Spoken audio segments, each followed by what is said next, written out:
गर्मियों की तपती दोपहर थी। अदालत के बड़े हॉल में वकीलों की भीड़ थी। हर कोई अपनी फाइलों और बहस में डूबा हुआ था। लेकिन उस भीड़ में एक महिला ऐसी भी थी जिसकी पहचान बाकी सबसे अलग थी। उसका नाम आयुषी वर्मा था। उम्र केवल 28 साल, लेकिन चेहरा और चाल देखकर कोई सोच भी नहीं सकता था कि इतनी कम उम्र में उसने वकालत के पेशे में इतना बड़ा नाम कमा लिया होगा। लोग कहते थे कि वह केस जीतने के लिए किसी भी हद तक चली जाती है, लेकिन सच्चाई यह थी कि वह सच और न्याय के लिए हर कदम लड़ती थी। बचपन में आयुषी ने बहुत दुख झेले थे। पिता का देहांत जल्दी हो गया था और मां ने अकेले ही उसे पाला। रिश्तेदारों के तानों और समाज की बेरुखी ने उसे यह समझा दिया था कि कमजोर और बेसहारा इंसान को कोई सहारा नहीं देता। यही वजह थी कि उसने कानून की पढ़ाई चुनी, ताकि किसी के साथ अन्याय हो तो वह खुलकर लड़ सके। उस दिन अदालत में एक केस आया। 13 साल के लड़के करण पर आरोप था कि उसने पास की दुकान से चोरी की है। करण का चेहरा दुबला पतला, आंखों में डर और मासूमियत साफ झलक रही थी। पुलिस उसे पकड़कर लाई थी और लोग कह रहे थे कि यह लड़का तो जन्मजात चोर है। मगर आयुषी की नजरें उस पर पड़ी तो उसे विश्वास ही नहीं हुआ कि इतना मासूम बच्चा चोर हो सकता है। उसने तुरंत उसकी तरफ से केस लड़ने का निश्चय किया। सुनवाई शुरू हुई तो अभियोजन पक्ष ने करण को चोर साबित करने के लिए लंबी लंबी बातें कहीं। कहा कि यह लड़का पहले भी चोरी कर चुका है और अब भी पकड़ा गया है, इसे सजा मिलनी चाहिए। लेकिन जब आयुषी खड़ी हुई तो उसने साफ कहा कि केवल आरोप और अफवाहों से किसी बच्चे को अपराधी नहीं कहा जा सकता। उसने दलील दी कि करण का परिवार टूटा हुआ है, मां का देहांत हो चुका है और पिता नशे में डूबे रहते हैं। लड़का भूखा प्यासा गलियों में भटकता है। अगर उसने रोटी उठाई भी है तो वह मजबूरी थी, अपराध नहीं। आयुषी की दलीलों ने जज को सोचने पर मजबूर कर दिया।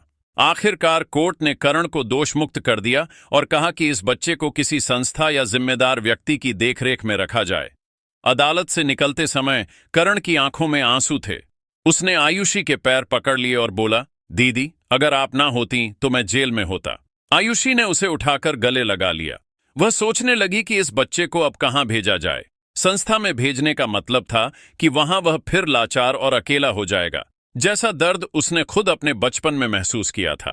तभी उसके दिल में ख्याल आया, क्यों ना वह खुद ही करण को अपने साथ रखे। अगले दिन उसने कोर्ट में अर्जी दी कि करण को उसकी देखरेख में रहने दिया जाए। कोर्ट ने यह मंजूर कर लिया और करण उसके घर आ गया। शुरुआत में करण बहुत डरता था। उसे लगता था कि यहां भी उसे डांटा फटकारा जाएगा, लेकिन आयुषी ने उसे हमेशा प्यार से रखा। उसने पढ़ाई में लगाया, अच्छे कपड़े दिलाए और सबसे बढ़कर उसे यह एहसास कराया कि वह अकेला नहीं है। धीरे धीरे करण का जीवन बदलने लगा। उसके चेहरे पर चमक आने लगी और पढ़ाई में भी वह अच्छा करने लगा। लेकिन इस बीच समाज की निगाहें बदलने लगीं। लोग कानाफूसी करने लगे कि एक जवान अविवाहित औरत अपने घर में 13 साल के लड़के को रख रही है। न जाने इसका अंजाम क्या होगा। आयुषी ऐसे तानों को नजरअंदाज करती थी, लेकिन अंदर ही अंदर परेशान रहने लगी थी। करण की मासूमियत उसे बहुत भांती थी। शायद बचपन का अकेलापन दोनों ने झेला था। यही वजह थी कि वह उसकी तरफ खिंचती चली जा रही थी। एक दिन स्कूल में बच्चों ने करण का मजाक उड़ाया, तू तो किसी दीदी के घर पल रहा है, तेरे माँ बाप तो हैं ही नहीं। करण रोता हुआ घर आया और आयुषी से लिपट गया। आयुषी ने कहा, अब मैं ही तेरे लिए सब कुछ हूं, तुझे किसी की कमी महसूस नहीं होने दूंगी। उसी पल उनके बीच एक ऐसा रिश्ता जन्म ले रहा था जिसे नाम देना आसान नहीं था। दिन गुजरते गए। करण अब 15 साल का होने लगा। मोहल्ले वाले और ज्यादा ताने देने लगे। कभी पूछते, गोद लिया है तो कागज दिखाओ। आयुषी परेशान हो गई। एक रात छत पर बैठे करण ने हिचकते हुए कहा, दीदी, अगर मैं हमेशा आपके साथ रहना चाहूं जैसे पति पत्नी रहते हैं। आयुषी सन्न रह गई। उसने बस इतना कहा, तू अभी बच्चा है करण। लेकिन उस रात करवटें बदलते हुए उसे एहसास हुआ कि यह रिश्ता साधारण नहीं रहा। समाज का दबाव बढ़ता गया। स्कूल के बच्चों ने फिर करण को मारा। वह रोता हुआ बोला, अगर हमारा रिश्ता दुनिया के सामने साफ नहीं हुआ तो लोग मुझे सताते रहेंगे। आयुषी टूट गई। उसने महसूस किया कि अगर उसने ठोस कदम नहीं उठाया तो करण कहीं खुद को नुकसान न पहुंचा ले। उसी रात दोनों ने वादा किया कि वे समाज से लड़ेंगे। कुछ दिन बाद उन्होंने एक ऐसा कदम उठाया जिसकी किसी ने कल्पना भी नहीं की थी, शादी का फैसला। आयुषी जानती थी कि कानूनन यह अपराध है, क्योंकि करण अभी 15 साल का ही था, लेकिन उसने ठान लिया कि वह करण को अकेला नहीं छोड़ेगी। उसकी दोस्त नैना ने भी साथ दिया। छोटे मंदिर में गुपचुप शादी हुई, फेरे लिए गए, सिंदूर भरा गया और एक नया रिश्ता जन्म ले लिया।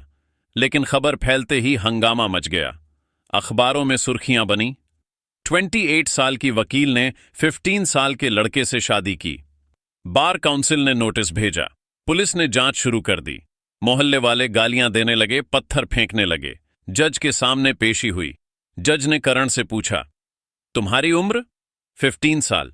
तो क्या तुम्हें पता है कि तुम्हारी उम्र में शादी करना कानून के खिलाफ है? करण ने सीना तानकर कहा, मुझे सब पता है, लेकिन अगर आयुषी जी से शादी नहीं करता तो मैं खुद को खत्म कर देता। उन्होंने मुझे मां बाप की तरह पाला है। अगर यह अपराध है तो मैं स्वीकार करता हूं।